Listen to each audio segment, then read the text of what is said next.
They called it Alesia, the fortress that could never fall. A city of stone perched on a high plateau between two rivers, with cliffs so steep that even goats hesitated to climb them. From its ramparts one could see the valleys for miles, their fields now blackened by the war that had devoured all of Gaul. To its people, it was the heart of their last hope. To Julius Caesar, it was the mouth of a trap he had been preparing for years. For 7 years, Gaul had resisted Rome with fury and fire. The legions had cut through forests and mountains, burning villages, enslaving tribes, and crucifying those who refused to kneel. But resistance had always rekindled, small rebellions like sparks in dry grass, until one man gathered them into a single flame. His name was Vercingetorix, son of a murdered chieftain, exiled warrior turned messiah.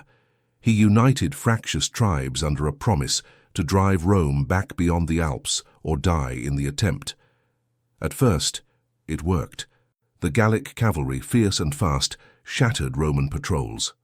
At Gergovia, Caesar suffered one of his few true defeats, losing nearly 1,000 men and his reputation for invincibility.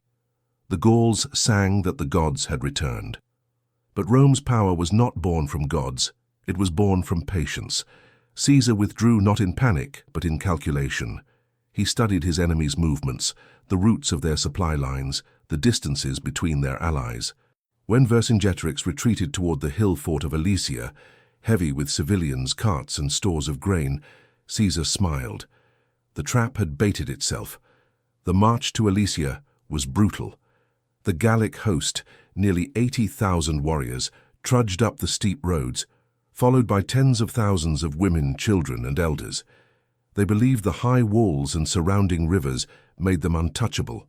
The Romans followed close behind, not in wild pursuit, but with the mechanical inevitability of a tide that knows where the shore must end. By late summer, Caesar's legions stood on the plains below, measuring the land with their eyes. The plateau of Alesia rose like an island from a sea of grass. 2 rivers, the Osirene and the Ouse, curled around its base, leaving only narrow approaches from the west and east. To the Gauls, it seemed a perfect fortress. To Caesar, it was a gift from Mars himself. "They have imprisoned themselves," he said to his officers. "We will close the lid." The next morning, the order went out. Dig. Tens of thousands of men picked up spades, axes, and shovels. The sound of iron on earth filled the valley. Not the chaos of battle, but the rhythm of creation. It was said that Romans could build faster than others could die, and that every trench they dug was a prophecy. By sunset, the outline of the first wall had begun to take shape, a ring that would strangle a nation. Vercingetorix watched from the walls as the Romans marked the fields below with stakes and flags. At first, he thought they were preparing a temporary camp. Then he saw how far the line extended, curving around the foothills, past the river, over the horizon. It was not a camp. It was a noose. When scouts returned with reports that Caesar had brought 60,000 men and every engineer he possessed, realization set in. Alesia, once a refuge, had become a tomb. Inside the city, the Gallic leaders argued. Some wanted to charge now, break the Romans before their defenses hardened. Others warned that Caesar's trenches were already deep, and his cavalry patrolled every exit. Vercingetorix calmed them. "Let him build," he said. "We have food, water, and walls. When his men starve in the field, we will crush them between hunger and steel." It was a plan built on pride and on the belief that Gaul was still won. For while Alesia was trapped, Caesar's messengers were already riding across the countryside. Every Roman ally, every grain convoy, every provincial garrison received orders. Block every road, burn every barn, cut every bridge. The hunters had become the hunted, but Caesar knew that isolation worked both ways. The same mountains that trapped him with 80,000 enemies also kept reinforcements from reaching Alesia. This was no ordinary siege. It was a duel of endurance, and one side would starve before the other. By the end of the first week, the Romans had built more than 11 miles of continuous fortifications, ditches 20 feet wide, ramparts 15 feet high, 23 forts with towers spaced at precise intervals. The Gallic cavalry launched skirmishes to harass the workers, But every charge was met by disciplined counterfire and iron discipline. Slowly, methodically, the walls closed like a tightening fist. Above, the people of Alesia lit their fires and waited. Below, the legions worked through night and storm. Between them hung a silence heavy with fate. The Gauls prayed to gods of earth and sky, to spirits of mountain and forest. The Romans prayed to none, only to the strength of their own hands. By the time the first leaves began to turn red, the valley around Alesia was gone. In its place stood a vast human machine, wooden towers, trenches, stakes and walls, a perfect circle of death. Caesar's lieutenants warned him that the enemy's allies would come. He nodded. "Let them come," he said. "We will build another wall." And thus, beneath the shadow of the Gallic stronghold, began the most impossible siege in history. A siege within a siege, where those who besieged were themselves besieged, and the land of Gaul held its breath between two nations fighting for the right to exist. The ground trembled with the rhythm of tools. Pickaxes struck stone, shovels tore at clay, wooden carts groaned under the weight of earth that once belonged to the gods. To watch the Romans at work was to see a new species of warfare, a silence of industry instead of the roar of glory. They fought not with charge or clash, but with patience, precision, and the belief that sweat could conquer what blood could not. The first wall, called the circumvallation, was drawn around Alesia like the line of a knife pressed to skin. It stretched 11 miles, a perfect loop of ditches, towers, and palisades, an artificial horizon visible from the Gallic ramparts. In front of it, two great trenches ran parallel, each 20 feet wide. The first was filled with water diverted from the rivers below, turning the earth itself into a moat. The second was left dry, to trap and break legs before the spears above could finish the work. Behind them rose the rampart, 15 feet of timber, clay, and stone, topped with sharpened stakes that pointed toward the sky like frozen lightning. At measured intervals stood 23 forts, each one a miniature city armed with catapults, ballistae, and signal fires that blinked like the eyes of some enormous, sleepless beast. Between them, causeways carried couriers, carts, and soldiers who patrolled ceaselessly. The entire construction was a living creature, veins of supply, lungs of smoke, a heart that beat to the sound of Caesar's discipline. But Vercingetorix, watching from his high perch, understood what was coming. If the Romans could trap Alesia, then Gaul itself would suffocate. He gathered his chieftains in the great hall, its pillars carved with the symbols of tribes that had not always been allies. Around the fire they debated, attack now or wait. Some demanded a night raid, arguing that fear itself would shatter Roman discipline. Others urged patience, pointing to the granaries, still full, and to the hills that could not be climbed without death. Vercingetorix listened in silence. He knew Caesar. He had fought him, fled from him, outsmarted him, and each time Caesar had adapted, colder, faster, tireless. At last he spoke. "We will hold, and when our brothers come from every tribe in Gaul, we will crush them between hammer and anvil." The Romans had no illusions. They knew that reinforcements would come. Caesar's lieutenants pressed him for retreat, but he dismissed the thought. Instead, he ordered a second miracle. The outer wall, the contravallation, would encircle the encirclers. 14 miles outward, facing the plains of Gaul, the legions began again. 2 lines of trenches, more towers, more stakes, more death. Between these twin fortresses, 60,000 Romans and thousands of camp followers now lived, fought, and waited, trapped inside their own creation. If either wall fell, the other would not save them. There was nowhere to run. The construction became an act of worship, not to gods, but to geometry. Each wall segment was measured to the inch, each tower to the span of a javelin throw.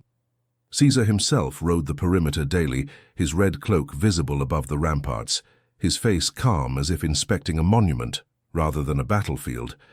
To his soldiers, he seemed more architect than general, a man building eternity with human lives as bricks. Meanwhile, the Gauls inside Alesia watched their world shrink.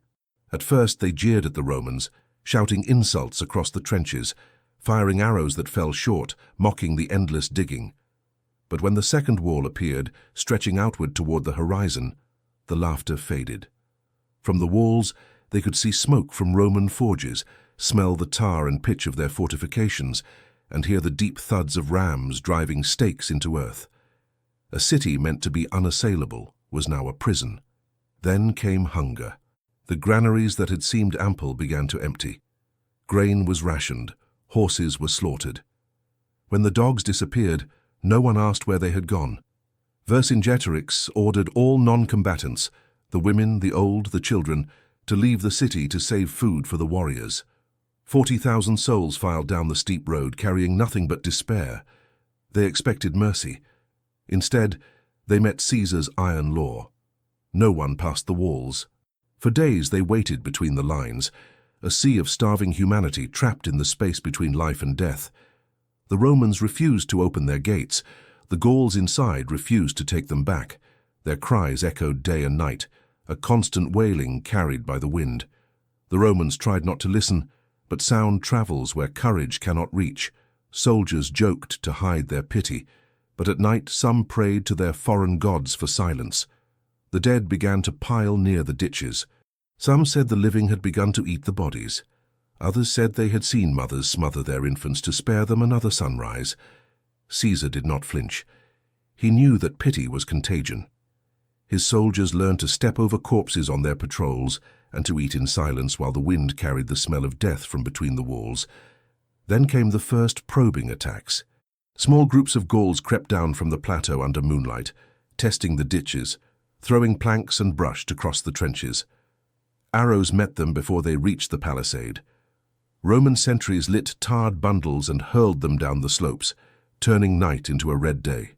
The shadows of men burned on the walls like ghosts pinned to the earth.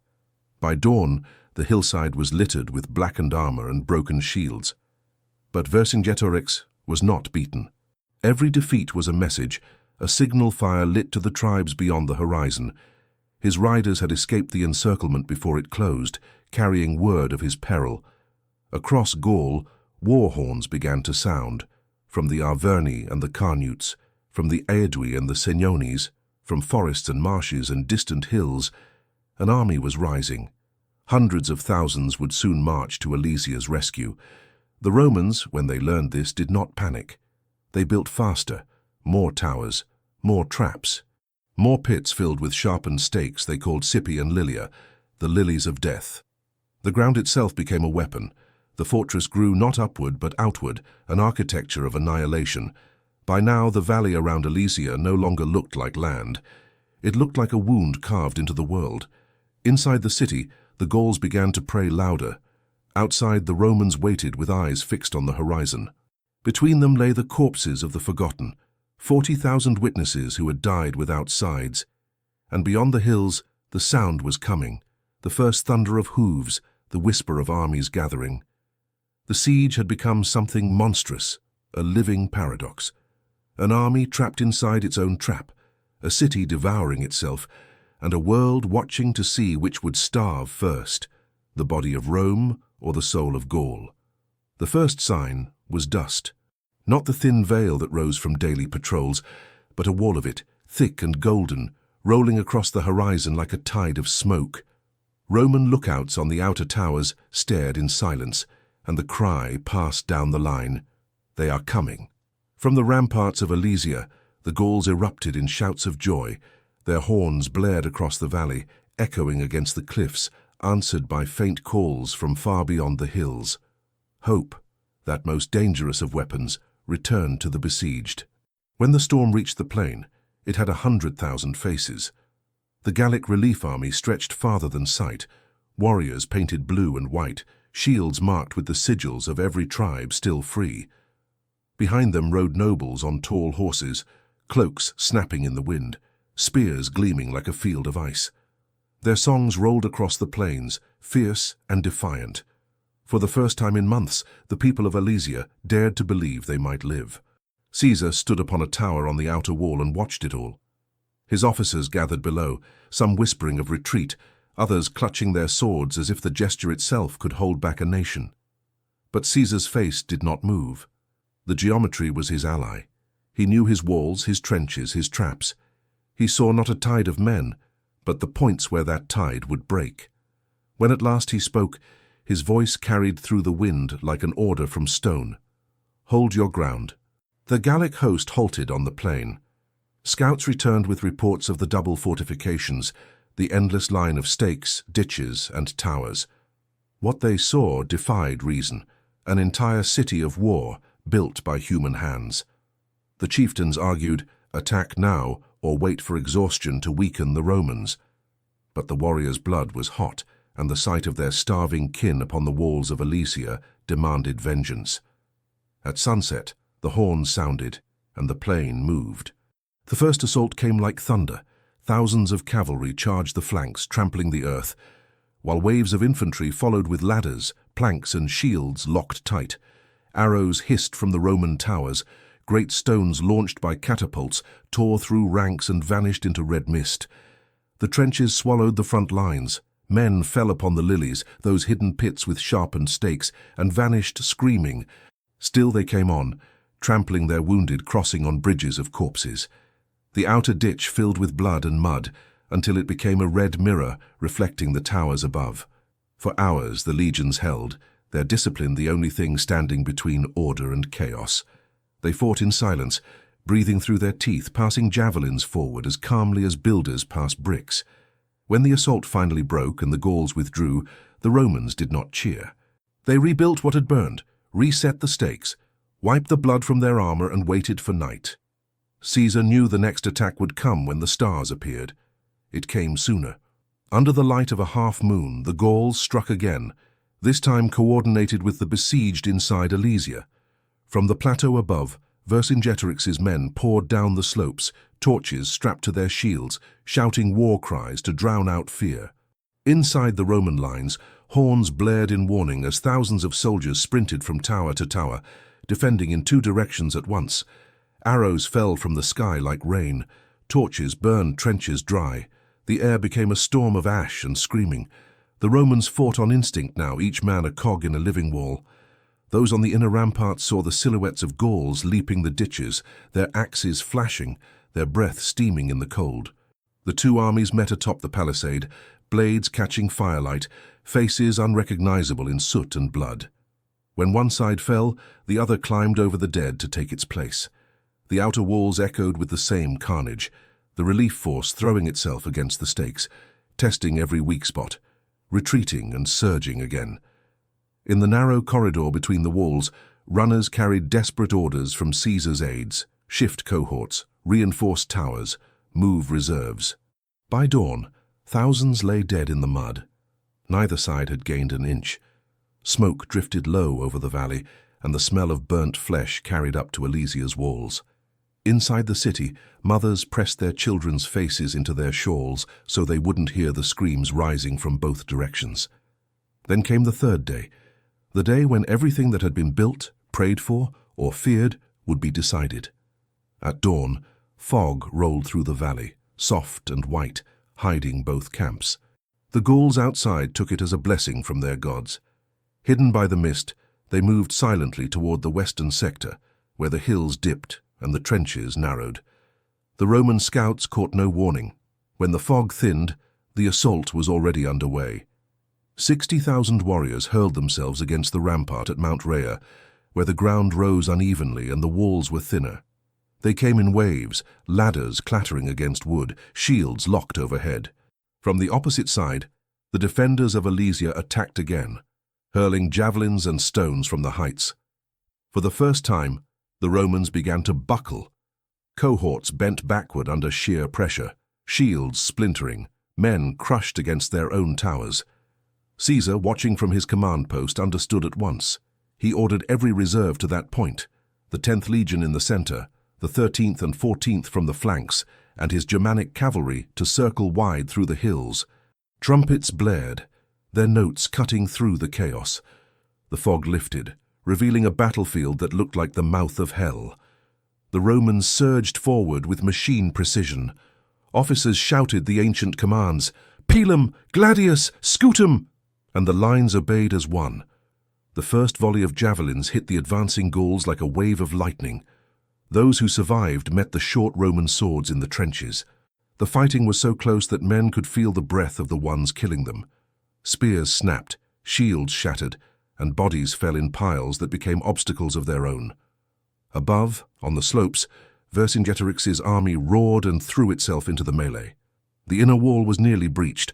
Roman archers fired point-blank into faces below them. Caesar himself rode to the weakest sector, the crimson cloak of command blazing against the grey sky. His presence steadied the lines. Men saw him and stood taller. At the outer wall, the relief army finally broke through the first ditch. Trumpets screamed. For a heartbeat, it seemed the Romans would collapse. Then the thunder of hooves erupted from beyond the ridge, the Germanic cavalry returning from their flanking maneuver. They smashed into the Gauls' rear like a hammer into glass. Panic spread faster than flame. The front ranks faltered, then wavered, then ran. From the city, Vercingetorix watched his brothers die. He ordered one last charge, hurling every man who could still stand against the Roman inner line. It was madness, and he knew it, but he had nothing else left to give. The slopes of Alesia became a single moving mass of men and fire. Below, the Romans fought like creatures possessed. The air filled with the clang of iron and the whine of arrows. Even the wounded crawled to strike one more blow before the light faded. By sunset, the valley had turned red. The relief army was in full retreat, trampled beneath its own. The inner assault ceased as word spread through Alesia. Their salvation was dead. On the plain below, the Romans did not pursue. They were too exhausted to cheer, too haunted to rejoice. The sky glowed orange with the fires of burning siege towers. The wind carried the cries of the dying across the no-man's land, mixing with the rustle of vultures descending. In 3 days, the greatest army Gaul had ever assembled had ceased to exist. The trap had closed, and this time, it was the world that was inside it. When the last trumpet fell silent, the valley of Alesia became a graveyard without boundaries. Smoke drifted low over the fields where the relief army had been, settling over bodies still twitching in the fading light. The rivers below ran thick and slow, carrying with them the blood of thousands who had believed the gods would save them. The wind was gentle again, but it carried no life, only the whisper of flies beginning their work. On the plateau above, the people of Alesia stood upon the walls and saw what the sun had revealed. The armies that had promised them freedom were gone.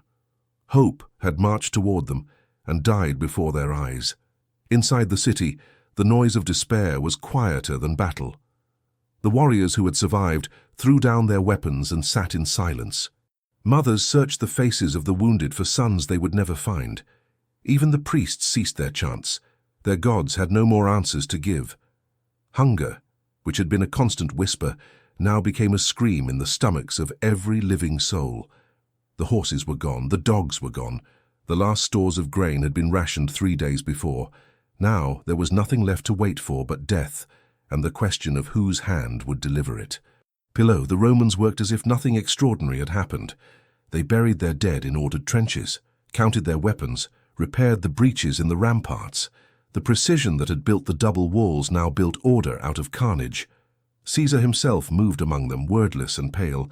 He did not smile, for he knew that victory in such a place could not be clean. Every Roman who had fought in those 3 days carried in his eyes the same haunted glaze. Men who had stared into the center of chaos and seen their own reflection staring back. By the second dawn after the battle, Alesia's gates remained closed, though the defenders no longer manned the walls. The Romans waited. They knew what silence meant. Then, as the mist rose, the gates creaked open. A single figure rode out, tall, cloaked in crimson and bronze, the light catching his hair like fire. Vercingetorix came forward alone, through the field of death his dream had made. He did not bring a weapon. His horse's hooves splashed through the shallow ditches filled with rain and blood. He reached the Roman camp, dismounted, and walked the rest of the way. The soldiers parted before him in silence, seeing not an enemy, but something larger, the ghost of a nation collapsing into one man. He came before Caesar's tent and stopped. For a long time, neither moved. There were no words left between them. The air carried only the groan of the wind and the rattle of distant armor. Then Vercingetorix drew the sword that had once united 100 tribes, turned it in his hands as if seeing it for the first time, and dropped it at Caesar's feet. The sound was not loud, yet it carried across the camp like the closing of a door. It was the sound of Gaul dying. That day, Alesia opened its gates. The warriors filed out first, silent, unarmed, faces hollow from weeks of hunger. Behind them came the women and the children, their eyes sunken, their steps small.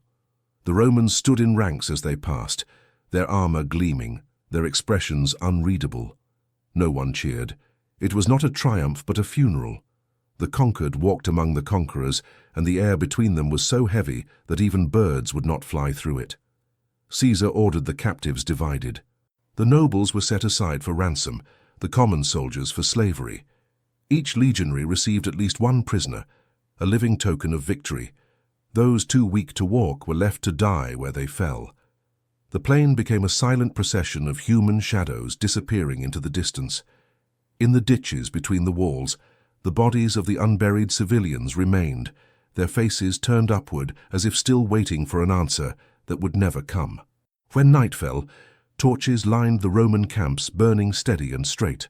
The light reached the ruins of the Gallic city, where no fires burned in return. The plateau of Alesia was dark at last. Some said that from the walls one could hear the faint cry of flutes, the last priests of the tribe singing to the dead. Others swore that the mountain itself sighed, not in wind, but in sorrow. What had begun as rebellion had become extinction. In the following days, the legions dismantled their outer fortifications and gathered their wounded. The trenches were filled with earth and stone, but the inner walls they left standing, a monument to Roman ingenuity and Gallic despair.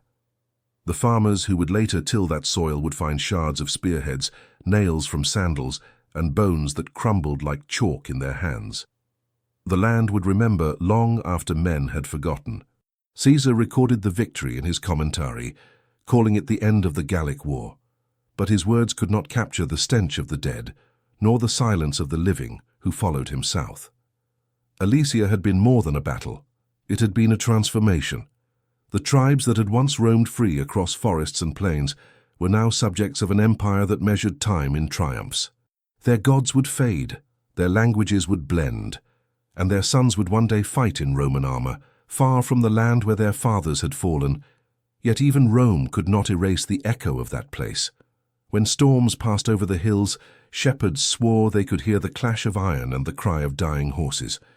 When mists rose from the rivers, they said it was the souls of the 40,000 who had starved between the walls. And when travelers crossed the valley at dusk, they sometimes found the ground uneven, as if the earth itself still breathed beneath their feet. So ended the siege of Alesia, not with fire or glory, but with a slow exhalation from a world that had watched itself end. The Romans departed, leaving behind their walls, their pits, and their perfection. The Gauls who survived followed them, shackled to their conquerors or to memory. The wind took the ashes, the rivers carried the blood, and the mountains stood alone. Alesia had fallen, and with it the last freedom of Gaul.